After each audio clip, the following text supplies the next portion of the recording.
from Maranatha Baptist Academy in Wisconsin, and today we will be performing The Eagle Has Landed, a court reading cut by James Brockler.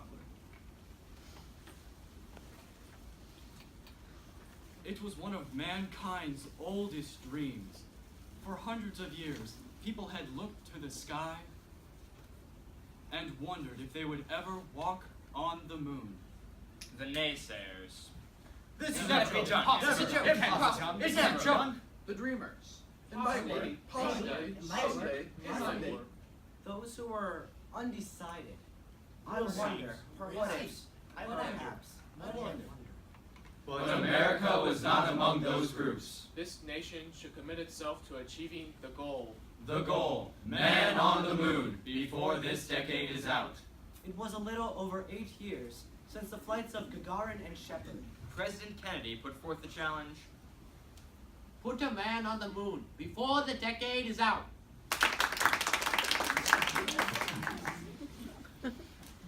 Now, On the morning of July 16th, 1969, Astronauts. Neil Armstrong, Buzz Aldrin. And Michael Collins. Sit atop another Saturn V at Launch Complex 39A at the Kennedy Space Center. The time, 9:32 a.m. Eastern Daylight Time, and the countdown began. 10, 9, 8. 5 huge engines thundered to life. 7, 6, 5, 4, Flames and smoke poured over the launch pad.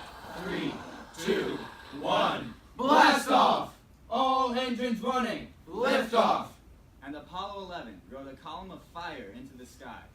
We have liftoff.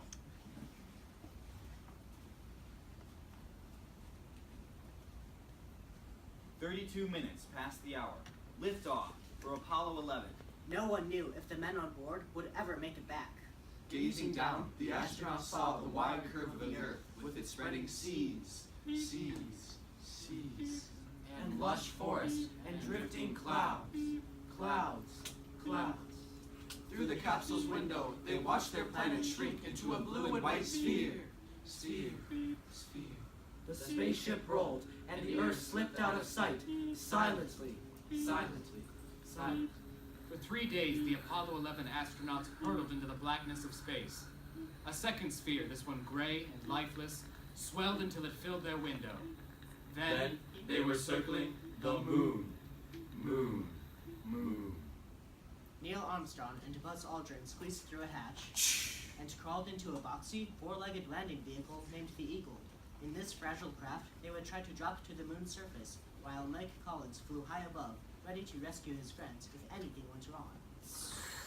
The radio hissed and crackled. A voice called from Mission Control in Houston, Texas, a 250,000 miles away. You are going for separation. Slowly, the Eagle and the mothership backed away from each other. The lander floated free. The Eagle Has Wings. Inside the cramped cabin, Neil and Aldrin watched the ghostly moonscape rolling by. Everything was ready. Another order came from Houston. You are go for powered descent. The engine fired, and the Eagle began its short downward journey. Armstrong nodded, and Aldrin grinned to himself.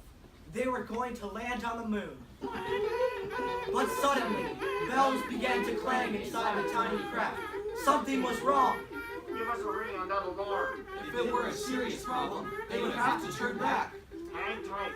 The Eagle's computer, which was guiding the ship, had signaled that it was having trouble handling all its chores. The astronauts' hearts thumped hard inside their chests. The gray face of the moon rushed toward them. There was nothing to do but wait for Houston to study the problem and tell them whether to keep going or abandon the mission. Wait, keep going! Wait, keep going! Wait, keep going! Eagle, you are go for landing. Go! The spacecraft continued downward. Armstrong turned to the window to look for their landing zone. He did not like what he saw. We are not where we are supposed to be. The Eagle's computer was programmed to steer the ship to a flat, smooth place for landing. But it had overshot its target. They were now plunging toward an area littered with deadly rocks and craters, and were running out of landing fuel. 60 seconds. Mission Control warned. There was no time to waste. Armstrong gripped the controls and took command of the computer. They would have to find a place to set down, fast, or they would have to fire the rockets and return to space. Gently, he brought the eagle under his control. The lander hovered as Armstrong searched the ground below for a level spot. Balanced on a cone of fire, the eagle scooted over rocky ridges and yawning craters. 33. No place to land. 31. 30 seconds. Now there was no turning back. If the engines gulped the last of the landing fuel, there would not be time to fire the rockets that would take them back into orbit. They would crash. The landing craft swoops across border fields as its pilot hunted, judged, and committed. Flames shot down as the eagle dropped the last few feet. Dust that had lain still for thousands of years flew up and swallowed the craft. Back on Earth, millions of people held their breath and waited. They prayed and listened. What went wrong? No transmission from the Check eagle. the dial! Can't be reading on that. What's going on? My screen's gone blank! We lost them. What's the status? Houston, Tranquility Base here. The Eagle has landed. Roger that, Tranquility. We copy you on the ground. You got a bunch of guys about to turn blue here. We're breathing again. Thanks a lot.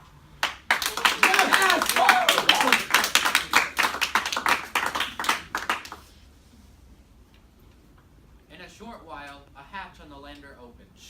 A man in a bulky spacesuit backed down 9 rungs of a ladder and placed his foot on the gray lunar soil. People all over the world. Brazil, 356. England, 256. Norway, 156. Egypt, 1256. USSR, 1156. India, 1056. Japan, 956. New Zealand, 856. Moon, 756. Watch the fuzzy black and white images on their television screens. They leaned toward their TV sets to catch the first words spoken by astronaut Neil Armstrong from the surface of the moon. That's one small step for man, one giant leap for mankind.